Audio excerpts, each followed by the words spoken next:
Sí, el día de hoy estamos celebrando el Día IEEE, que conmemora la primera vez en la que nuestros miembros se reunieron para compartir ideas técnicas. Y a continuación tenemos la charla El futuro de la ingeniería biomédica por parte de la Universidad de Monterrey. Y adelante, César, por favor. Gracias, Elsa. Voy a compartir brevemente.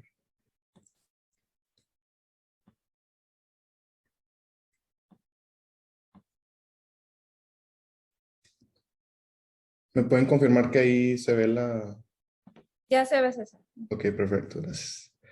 Bueno, hola, buenas tardes. Sean bienvenidas y bienvenidos. Primero que nada, es todo un gusto que nos puedan estar acompañando a este evento que forma parte de las actividades del IEEE Day de la sección Monterrey y que lleva de nombre El futuro de la ingeniería biomédica. Esta plática será impartida por la ingeniera biomédica Carolina del Real Mata y es organizada por el capítulo estudiantil IEEE EMBS UDEM. Mi nombre es César González y actualmente soy el presidente del capítulo estudiantil. Y bueno, antes de iniciar con la conferencia, me gustaría comentarles un poco acerca de nosotros. IEEE Engineering in Medicine and Biology Society, mejor conocida como EMBS, es la sociedad internacional de los ingenieros biomédicos más grande del mundo, ya que actualmente somos más de 12,000 miembros en 97 países. Una de las grandes ventajas de la EMBS es que brinda a todos sus miembros el acceso a las personas, las prácticas, la información, las ideas y las opiniones que están dando forma a uno de los campos de la ciencia de más rápido crecimiento. La instrumentación de laboratorio, las imágenes médicas, los marcapasos cardíacos, las extremidades artificiales y el análisis informático del genoma humano son solo algunos de sus productos familiares. Definida como el uso de los principios y técnicas de la ingeniería para resolver problemas en biología y medicina, la ingeniería biomédica ocupa hoy un lugar destacado como medio para mejorar el diagnóstico y el tratamiento médico, como negocio y como disciplina académica. IEEE EMBS ofrece oportunidades globales para actividades de capítulos para estudiantes o miembros en general. A partir de estos capítulos, los miembros pueden establecer contactos, asistir a un taller, escuchar a una conferencia o presentar sus trabajos de investigación. Nos da mucho gusto compartirles que desde hace más de 6 años, IEEE EMBS UDEM forma orgullosamente parte de los más de 125 capítulos EMBS en todo el mundo, y que con nuestras actividades podemos lograr que los estudiantes de ingeniería biomédica o de ingeniería en general desarrollen habilidades para su formación académica e integral. Ahora bien, queremos compartir que estamos muy emocionados por contar con la presencia de la ingeniera Carolina, que ha tenido una gran trayectoria en la investigación y en otras muchas áreas. Sabemos que esta plática será muy enriquecedora y de gran motivación para todas y todos.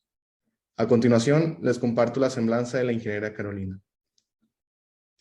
Egresada de la generación 2018 de la Universidad de Monterrey con el reconocimiento cum laude, Carolina, originaria de Tabasco, es actualmente una estudiante becada por la Universidad de McGill en Montreal, Canadá, en el programa de doctorado en Ingeniería Biológica y Biomédica dentro del grupo de investigación MASHIP. Este laboratorio se centra en la innovación de bionanodispositivos enfocados en aplicaciones médicas portátiles para diagnóstico o tratamiento. Recientemente publicó un artículo científico que integró parte de su tesis de maestría, la cual realizó dentro del mismo laboratorio gracias a una beca de CONACYT del estado de Nuevo León. Carolina cursó su licenciatura en Ingeniería Biomédica en la Universidad de Monterrey, con una beca de excelencia académica. Sin nada más que agregar, le damos la cordial bienvenida a la ingeniera Carolina. Muchas gracias. Hola, buenas tardes. Voy a compartir mi pantalla. Gracias por esa semblanza. Ok, todos pueden ver mi pantalla, ¿verdad? Perfecto. Ok, bueno, primero que nada, muchas gracias por la invitación. Es un honor para mí estar aquí y poderles compartir esta que es mi investigación y un poco de la perspectiva sobre el futuro de la ingeniería biomédica, la cual orienté más hacia los dispositivos bio-nanosensores en el área de la salud, porque es el área en la que trabajamos nosotros. Entonces, sin más que decir, voy a empezar. Esto se mueve. Un minuto. Ok, ya. Entonces, pointer. Okay. La agenda del día de hoy es básicamente, les voy a decir brevemente mi trayectoria porque ya la compartió aquí César, muchas gracias. Voy a hablar sobre el laboratorio en el que estoy trabajando, Mashit Lab, proyecto el proyecto que realicé para la maestría, el sensor de peróxido de hidrógeno, otros proyectos en los que trabajé o en los que se está trabajando en mi laboratorio y las perspectivas a futuro en general sobre el campo. Bueno, la trayectoria brevemente, como ya decían, yo soy originaria de Villahermosa, Tabasco, y me gané una beca para estudiar en la Universidad de Monterrey, la beca de excelencia. Hice mi licenciatura en Ingeniero Biomédico, el 2018 me gradué y tuve muchas experiencias en la universidad, mi semestre de intercambio. Y yo estuve en otro grupo estudiantil, en el de SOMIP, la Sociedad de Ingeniería, Sociedad Nacional de Mexicana, Sociedad, ¿saben cuál es? Sociedad Biomédica Nacional de allá, del México. Y en fin, después de 3 años ahí, hice mi servicio social en la preparatoria politécnica, di clases de química ahí, después quise investigar, quise ver cómo estaba el mundo de la investigación fuera de México, porque sí hicimos trabajos de investigación durante la carrera, pero muy pequeños porque no es orientado a eso realmente. Entonces apliqué a McGill, me aceptaron y hice la carrera, la maestría en Ingeniería Biomédica y Biológica y ahora justo terminé, bueno, me acabo de graduar oficialmente en junio y ahora estoy cursando el doctorado. Y bueno, en el mismo laboratorio y ojalá que todo siga yendo muy bien como ahora. Y básicamente les quiero comentar que el laboratorio en el que estoy, que es Mashit Lab, al frente está la doctora Mashit, que es originaria de Irán y tiene muchos proyectos de innovación tecnológica. Lo que hacemos en el laboratorio es básicamente investigación interdisciplinaria combinando nanomateriales, bueno, dispositivos de microfluido, como pueden observar aquí, y todo está orientado hacia la aplicación en el área de la salud, ya sea para diagnóstico, genómico, medicina, tratamientos, etcétera. Y bueno, en pocas palabras, digamos que nuestro laboratorio trabaja innovando tecnologías para usarlos en estos bionano dispositivos médicos para llevar a cabo point of care applications en diagnóstico y therapeutics, porque el objetivo de esto es que algún día, ojalá que ninguno de ustedes lo necesite, pero puedas ir directamente al consultorio de un doctor y ahí en ese momento puedan ellos evaluar el estado de salud en el que tú estés de una manera precisa, concreta y confiable. Entonces, esa es la idea, que no tengamos que recurrir a grandes máquinas, grandes dispositivos para poder incluso simplemente monitorear el progreso de una enfermedad. Sobre todo, imaginemos los pacientes de cáncer que de por sí ya sufren mucho, el ponerlos en estos constantes monitoreos de estudios tan invasivos bueno, perdón, es que mi cabeza está pensando en inglés a veces, entonces si digo una palabra o dos en inglés, una disculpa. Entonces, es necesario brincar y llenar este espacio que hay entre la tecnología la tecnología que se está investigando en los laboratorios a nivel mundial y las aplicaciones reales, porque hay una separación muy importante. Entonces, lo que queremos hacer es poder llegar y hacer un puente entre estos dos para poder traer al mundo, digamos, real, al mundo cotidiano, estas tecnologías y usarlas a favor de la salud. Entonces, mi proyecto de investigación de la maestría fue que acabamos de publicar recientemente este año, que es An Unstructured Microfluidic Device for Plasmon-Assisted Electrochemical Detection of Hydrogen Peroxide Released from Cancer Cells. Es un nombre un poquito largo, pero no se preocupen, los voy a explicar lo más detallado posible y simple. Entonces, como una pequeña introducción, sabemos que la detección temprana de cáncer puede ayudar a su tratamiento efectivo. El problema es que los métodos de los métodos de detección que se encuentran en el mercado, los que se consideran estándar, normalmente no tienen la efectividad necesaria para la detección tan temprana y nuestro sistema de salud en general es más como cuando te enfermas hay una respuesta. Nosotros buscamos maneras paliativas, no estamos buscando anteriormente o no estamos monitoreando. Pero entonces todo el sistema de investigaciones, los grandes investigadores han buscado por años cómo poder solucionar esto y encontraron como posible respuesta los biomarcadores para cáncer. Y hay muchos diferentes tipos de biomarcadores, déjenme decirles, pero uno de los que ha estado teniendo un mayor auge en los últimos años es el peróxido de hidrógeno, porque tienen un proceso, tienen un rol fundamental en los procesos de las células, ya sea en transportes, señales, etcétera. Entonces buscamos qué hay disponible en el mercado, qué es lo que normalmente se usa para detectar peróxido de hidrógeno. Y hay fluorescencia, cromatografía, espectrometría, pero el problema de todos estos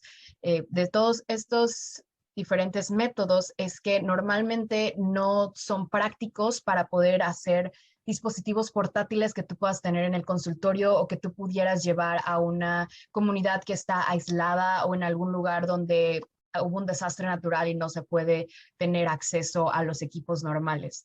Entonces, lo que se buscó es una solución más fácil, pequeña, efectiva, y los dispositivos los sensores electroquímicos están tomando mucha importancia en esta área de sensores porque son simples y tienen mucho lugar para innovación.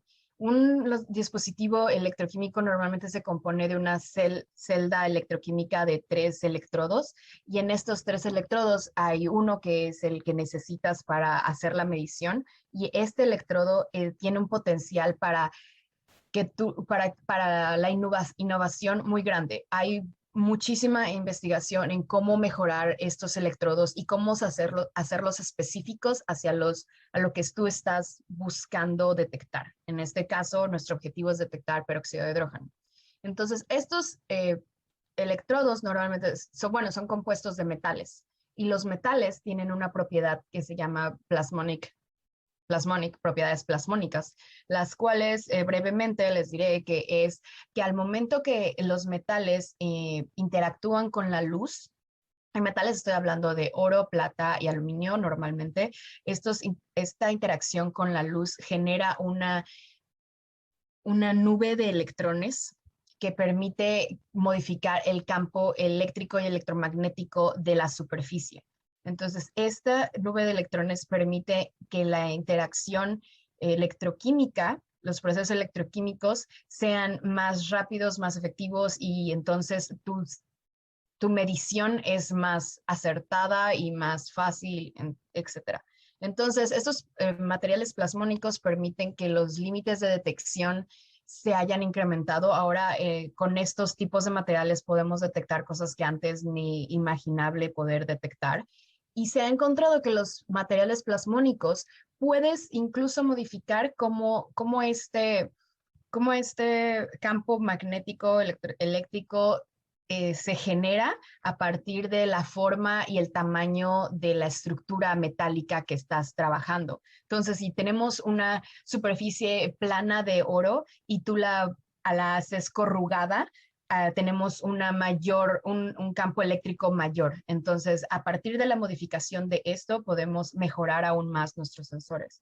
Entonces, buscamos integrar todo esto en un solo sensor y además le agregamos grafeno arriba, ya como la cereza on top, porque, bueno, el grafeno tiene muchas propiedades de conducción reconocidas porque ayuda a la transferencia de electrones entre el target y nuestro electrodo de referencia del sistema electroquímico.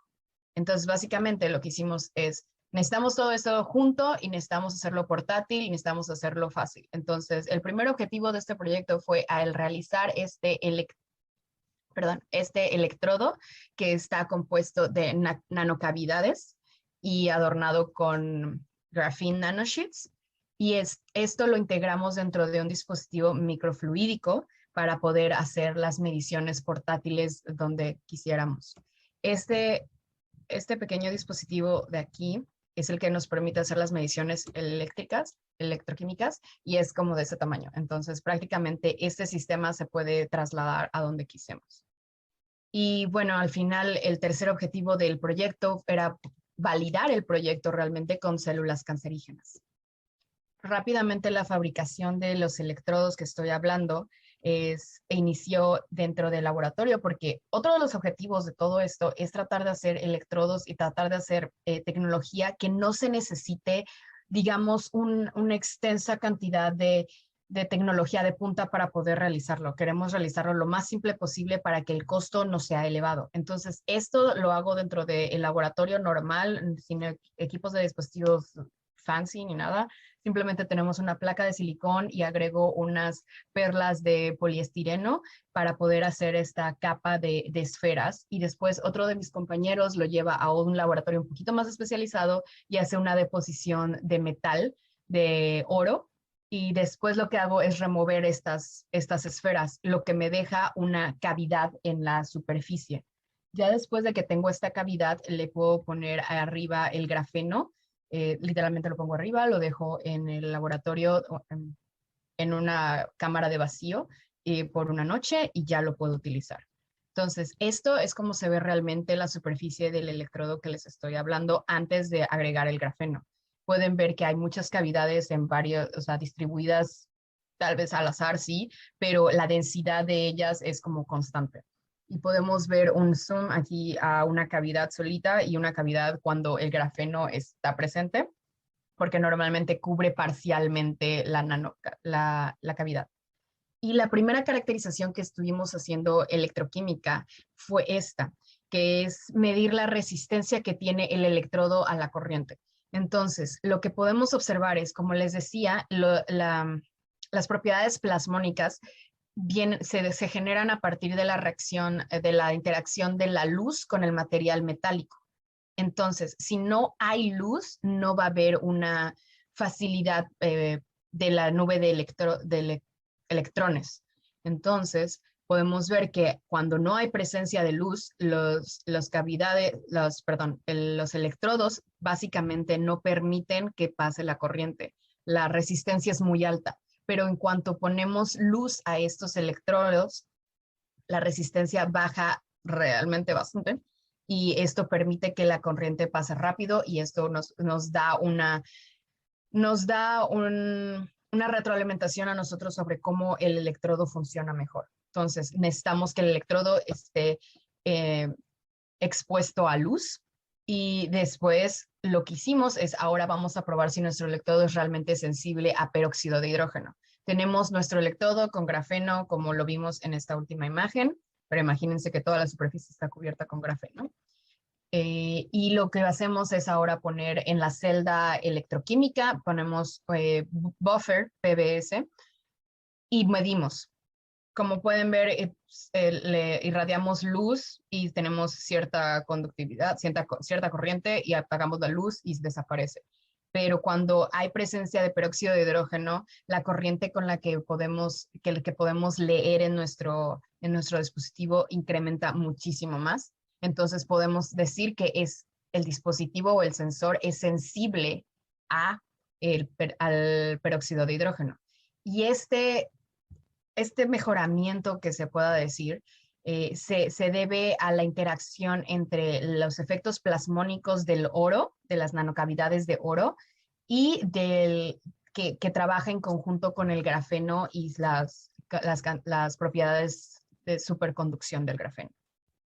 Después, ya que tenemos eso y que ya comprobamos que realmente sí es sensible al peróxido de hidrógeno, lo que teníamos que hacer era ver qué tan sensible, en qué rango es sensible, ¿no? Entonces, medimos diferentes concentraciones de peróxido de hidrógeno y encontramos que nuestro electrodo podía medir entre 1 picomolar y 10 micromolar de concentración de peróxido de hidrógeno. Y 1 picomolar, que es nuestro límite de detección, es el límite más bajo reportado en la literatura hasta ahora que hemos encontrado nosotros, bajo este término, este tipo de mediciones. Entonces, perdón. Y a partir de esta gráfica de aquí, pudimos elaborar una gráfica de calibración que nos va a servir para cuando estemos midiendo realmente células. Entonces, lo que se hizo con las células es, tenemos 4 tipos de líneas celulares. Tenemos cáncer de mama y de próstata, que es el naranja y el rosa respectivamente. Tenemos dos líneas celulares sanas, por así decirlo, que es células epiteliales y fibroblastos. Y lo que hicimos es estimularlas con un químico PMA. Las células liberaron todo el peróxido de hidrógeno que tenían dentro de ellas y nosotros tomamos ese medio. Y ese medio fue el que utilizamos en nuestro circuito de los 3 electrodos para poder monitorear la presencia de peróxido de hidrógeno y tratar de cuantificarlo. Entonces, una vez que ya tenemos las corrientes que generaron cada una de las diferentes células, bueno, sí, cultivos celulares, usamos nuestra gráfica de calibración para ver eso a qué cantidad de peróxido de hidrógeno, qué concentración se relaciona. Y encontramos que, acorde a la literatura, las líneas de células cancerígenas de cáncer de mama, cáncer de próstata, liberan aproximadamente 3.8 veces más peróxido de hidrógeno que las células sanas, lo cual confirma lo que se encuentra en la literatura, que las células cancerígenas tienen un tipo de metabolismo más acelerado y raro por el cual se liberan mucho más peróxido de hidrógeno, lo cual confirma que peróxido de hidrógeno es un buen biomarcador para cáncer.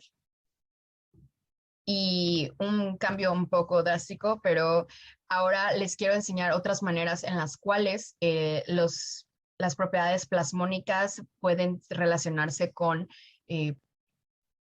electroquímica para poder detectar otras cosas. Entonces, esta es otra investigación que se llevó a cabo en mi laboratorio, en el cual yo no fui partícipe, pero bueno, todos somos un grupo y todos nos apoyamos, ¿verdad? Y entonces, lo que se llevó a cabo en esta ocasión es para detectar diferentes tipos de bacterias. Se trabajó con E. coli, con Pseudomonas y Streptococcus. Y lo que se utilizó en esta ocasión, como les decía, la forma en la que tú presentas tu metal ayuda mucho al efecto plasmónico, a qué tanto se mejora la sensibilidad de la electroquímica. Entonces, en este caso, lo que teníamos eran estos como arreglos de estrellas de oro, como se puede ver aquí. Esta es una foto desde arriba. Entonces, son unas estrellitas de oro que están distribuidas en una superficie, y en estas estrellitas se decoró, se agregó grafeno on top para poder incluso mejorar aún más las propiedades de conductividad, como les había mencionado antes. Y lo que se hacía es que se fluye la muestra que tiene ya sea una de estas tres, por ejemplo, una de estas 3 bacterias, y estas estrellitas atrapan las bacterias y se quedan ahí. Entonces, después, ya que tenemos eso ahí, lo que sucede es que podemos hacer, en presencia de luz, podemos medir la resistividad del electrodo, y a partir de eso podemos determinar qué tipo de bacteria es la que está presente en esta cámara de aquí. Entonces, se preguntarán qué es diferente entre las bacterias. Bueno, las bacterias varían en forma, tamaño, composición, y esto hace que sus lecturas sean diferentes. Entonces, esta es otra manera en la que los materiales plasmónicos pueden ayudar a detectar otro tipo de cosas que, por ejemplo, es muy importante en países de tercer mundo, en comunidades rurales, donde se necesita monitorear esta presencia de bacterias, ya sea en agua o o incluso en la sangre de las personas, para saber el estado de salud en el que están.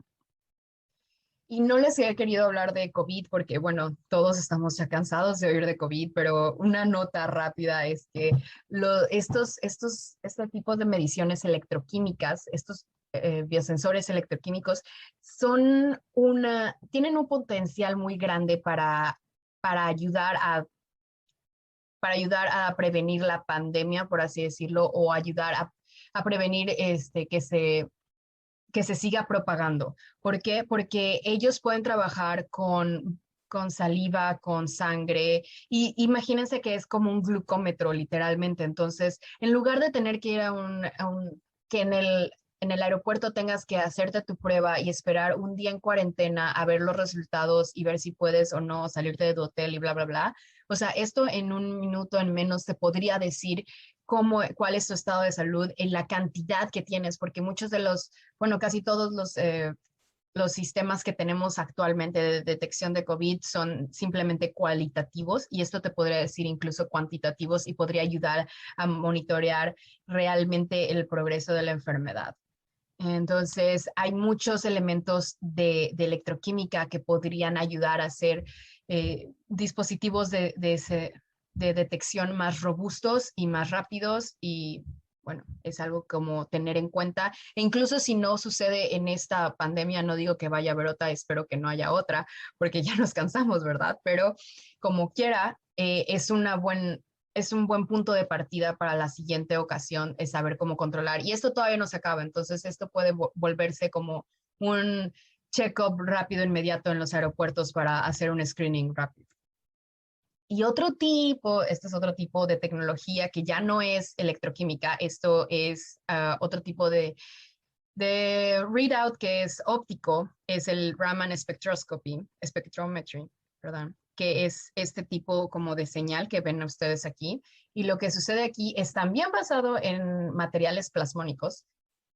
Y bueno, los materiales plasmónicos, como les decía, pueden afectar el campo electromagnético eléctrico del substrate en cuanto a la forma que tienen. Entonces, en esta investigación en particular, lo que se hizo fue diseñar estos pequeños como triangulitos que estaban juntos, que es como una corbata de moñito. Y aquí la señal estaba intensificada en los vértices. Entonces, aquí lo que se buscó es tratar de caracterizar cómo se ven unas vesículas extracelulares que provienen de células cancerígenas. Entonces, lo que hacemos es, tenemos nuestro material con nuestros triangulitos y está esto dentro de un microscopio especial que incide un láser. Y aquí tenemos nuestras células, nuestras vesículas liberadas de las células cancerígenas que ponemos en nuestro microfluido. Entonces, esto está todo dentro de un microscopio, incidimos el láser y tomamos la lectura. Lo que es característico de este sistema de medición es que cada cosa tiene su propio, es como una huella digital. No van a ser dos cosas iguales. Si no sé, digamos, una célula cancerígena no se va a ver igual en lo absoluto de una célula sana. Entonces, este tipo de este tipo de lectura nos permite compararlos. Entonces, aquí pueden ver, por ejemplo, que en rojo, digamos que es una célula cancerígena y en azul es una célula saludable. Y como pueden ver, hay diferencias. Entonces, esto a través de análisis de procesamiento de datos se puede separar y hacer un diagnóstico, digamos. Y bueno, aquí los nanobowties, que es como le llamamos a estas estructuras, son los que permiten mejorar la calidad de este espectro, porque son los que permiten que el enhancement que sucede sea mayor gracias a gracias a estos puntos donde se localizan estas nubes de electrones. Y la pregunta es, ahora la pregunta es a futuro, es si estos biosensores ópticos basados en tecnologías plasmónicas están listas para ser usados en point of need applications, en point of care, así en el despacho del doctor. Bueno, pues hay mucha especulación.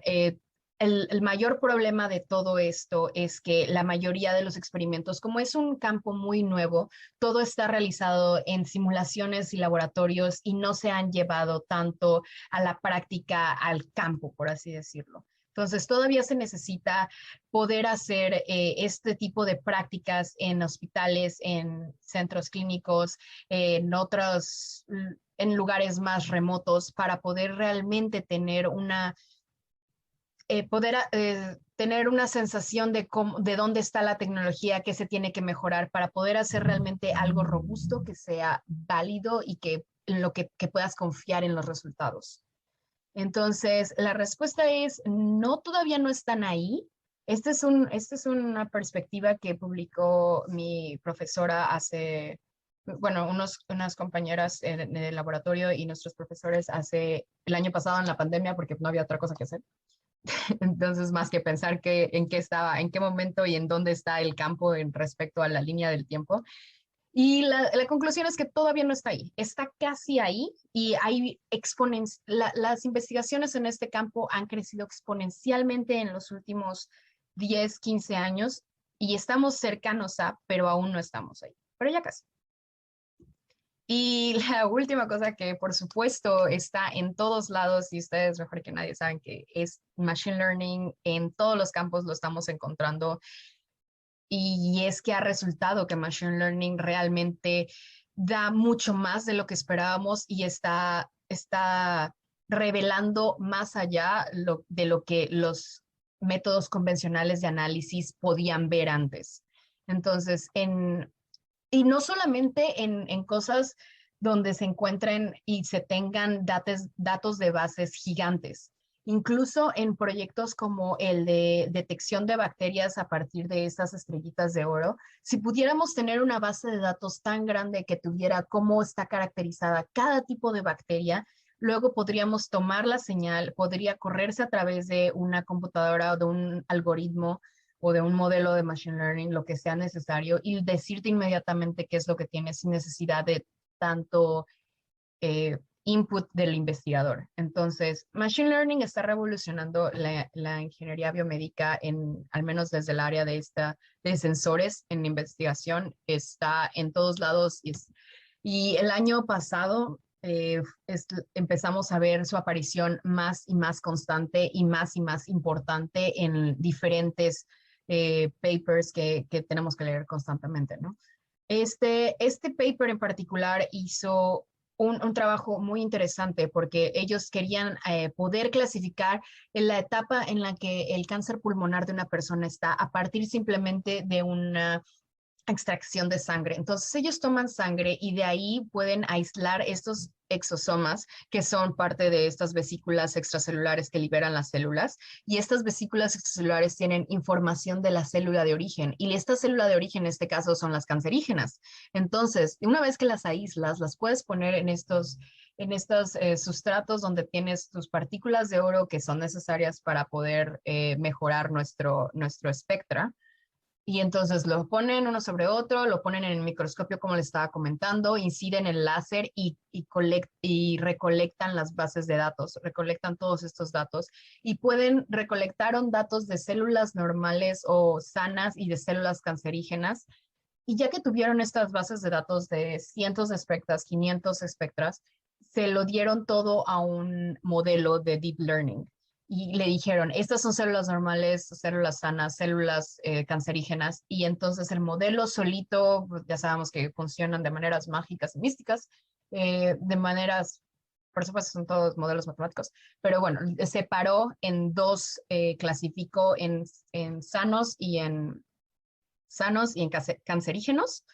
Y entonces, una vez que el modelo ya está entrenado, tú le das el espectro de un paciente que tú no sabes si es realmente, si está saludable o tiene pulmón, cáncer de pulmón, va a tomar el exosomas o las muestras de los pacientes, los espectras, porque eso es lo que ya le estás dando, perdón, y va a decir a qué se parece más, a qué grupo está más cercano, si está más cercano al grupo que pertenece a pacientes sanos o a pacientes con cáncer. Y este grupo llevó este modelo de deep learning incluso más allá, porque esto es como lo que más se había encontrado, que estaba apareciendo en los diferentes papers, como que un análisis muy básico de sí, no, sí, no. Ellos lograron como clasificar si estaba sano o si estaba enfermo, si tenía presencia de cáncer e incluso en qué etapa de cáncer estaba, lo cual es algo que no se hubiera imaginado hace unos pocos años y este tipo de herramientas serían muy útil para, por ejemplo, el monitoreo constante de los pacientes con cáncer y evitarlos llevarlos a esos procesos súper invasivos, biopsias o incluso para lugares que no es posible hacer una biopsia constantemente como lo es un tumor en el cerebro. Entonces, y, o sea, como conclusión, Machine Learning está tomando cada vez más parte de la parte importante de la discusión y de los papers, porque antes era tal vez un párrafo que mencionaban que Machine Learning puede empezar a ayudar esto a mejorarlo, a clasificar, pero ahora está tomando parte esencial de la discusión y los papers se están basando en eso, en ese análisis que arroja el modelo para poder hacer sus conclusiones. Entonces, Machine Learning es algo que hay que tener la vista puesta en, y si a alguno de ustedes les interesa, créanme que hay mucho campo para investigar porque es algo que está empezando recientemente.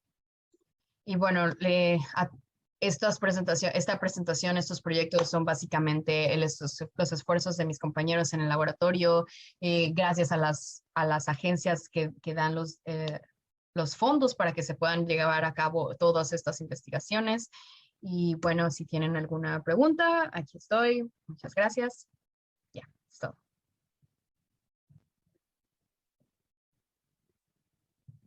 Muchas gracias, ingeniera, por la presentación. Sin duda, pues muy interesante, ¿verdad? Y bueno, acá de parte de lo que vemos, por ejemplo, en la UDEM, pues es algo completamente, pues igual no lo vemos como tal en algunas materias, pero yo tendría una pregunta de cómo decidiste llegar o especializarte como en esta área de la ingeniería biomédica. Ujú. Bueno, pues mi PEF, mi proyecto de evaluación final en la UDEM, fue hacer un equipo de asistencia tecnológica para una persona con parálisis cerebral, para un niño. Y a través de eso me di cuenta que quería algo que fuera todavía más como impactante a las personas directamente. No quería trabajar como solamente en una empresa. Entonces busqué cómo hacer, y buscando qué opciones había en McGill para poder continuar con la maestría, encontré este grupo de investigación que se dedicaba realmente a sensores. Y me abrió la mente, y cuando leí lo que estaban haciendo ellos de que podemos identificar las bacterias simplemente corriéndolas a través de un dispositivo de 2x2, dije, ¿qué?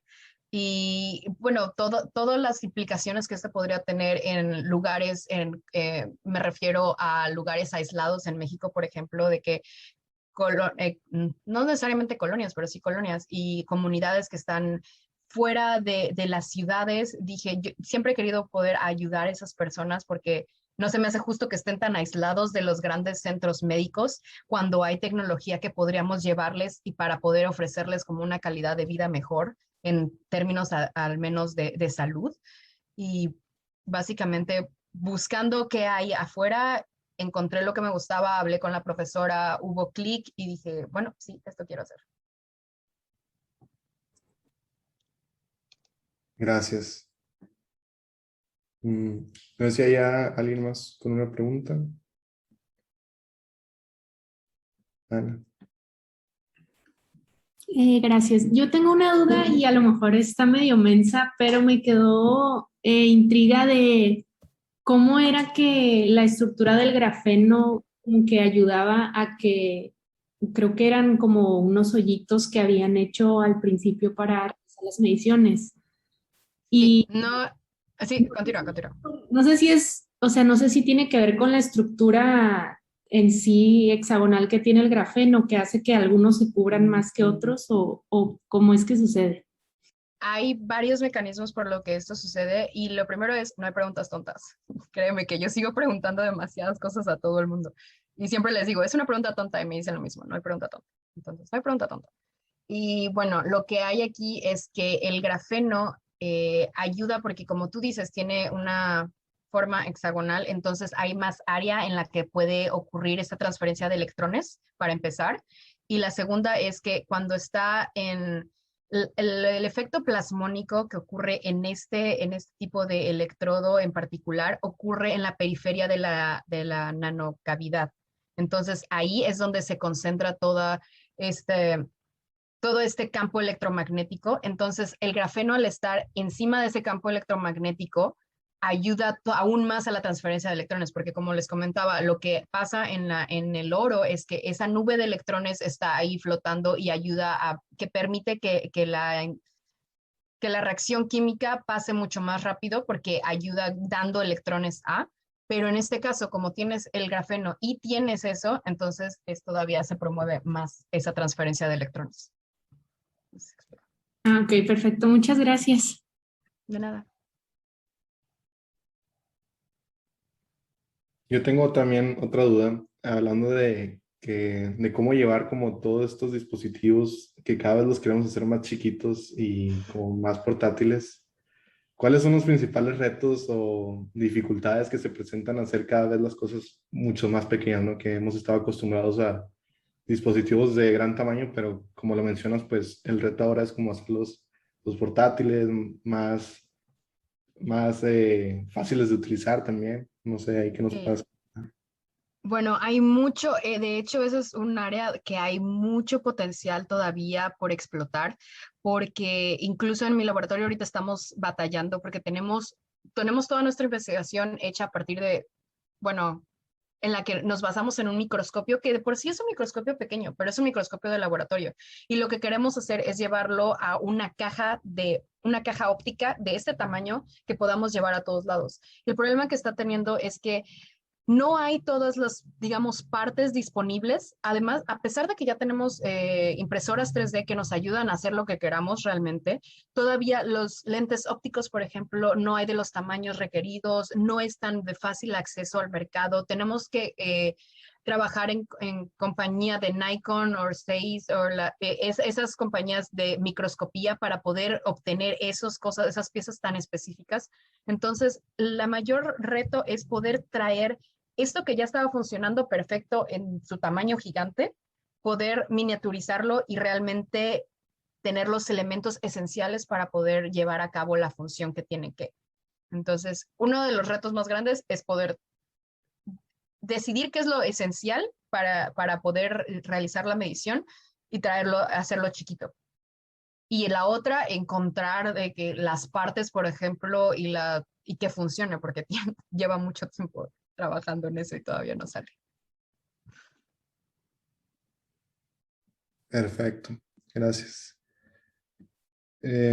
Por último, quería preguntar también, aquí yo creo que la mayoría de los que estamos presentes pues somos IBIS, creo que igual hay alguien ahí de otra ingeniería, pero ¿qué consejos les darías o qué recomendaciones ofrecerías a alguien que como tú pues igual no, le atrae o le apasiona un poco más acerca de la investigación o que no está tan orientado, por ejemplo, a la industria? Ajá. Pues yo les puedo decir que yo descubrí muy tarde la investigación, en mi opinión. Fue hasta que llevé clase de materiales, creo que en, no sé, cuarto o quinto semestre, que fue que encontré esto que me empezó a llamar la atención. Y realmente acérquense a los profesores. Los profesores tienen en muchas ocasiones trabajos en los que ustedes se pueden apoyar, que pueden apoyarlos para empezar a aprender diferentes, incluso solamente una metodología de cómo conducir una investigación correctamente. Acérquense a los profesores, los congresos y los días como estos que se enseña cómo se llaman las cosas, ayudan mucho también.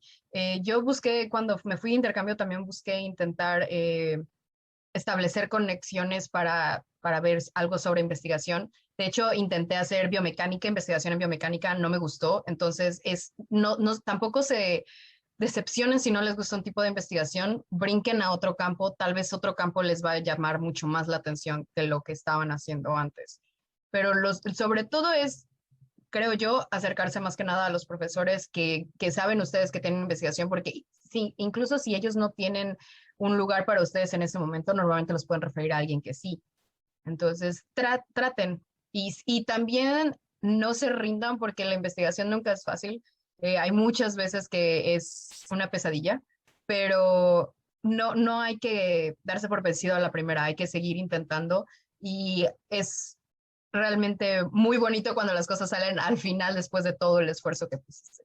Entonces, solo encontrar algo que realmente te guste y tratar de seguir ahí. Perfecto, muchas gracias, ingeniera. Bueno, pues yo creo que podríamos dar por concluida la conferencia de hoy, la actividad en colaboración con la ingeniera Carolina del Real. Y pues nada, también recordarles que a continuación pues siguen varias actividades del día IEEE. Entonces les recomendamos y les extendemos la invitación a que sigan al pendiente aquí en esta misma liga donde se van a estar realizando los eventos. Y también les queremos hacer la invitación a que participen en un giveaway que estamos nosotros teniendo en nuestras redes sociales de @EMBSUDEM, en donde pueden ahí ganar varios premios. Entonces, Elsa. Muchas gracias, César. Muchas gracias a la ingeniera Carolina también por acompañarnos. Como mencionas, les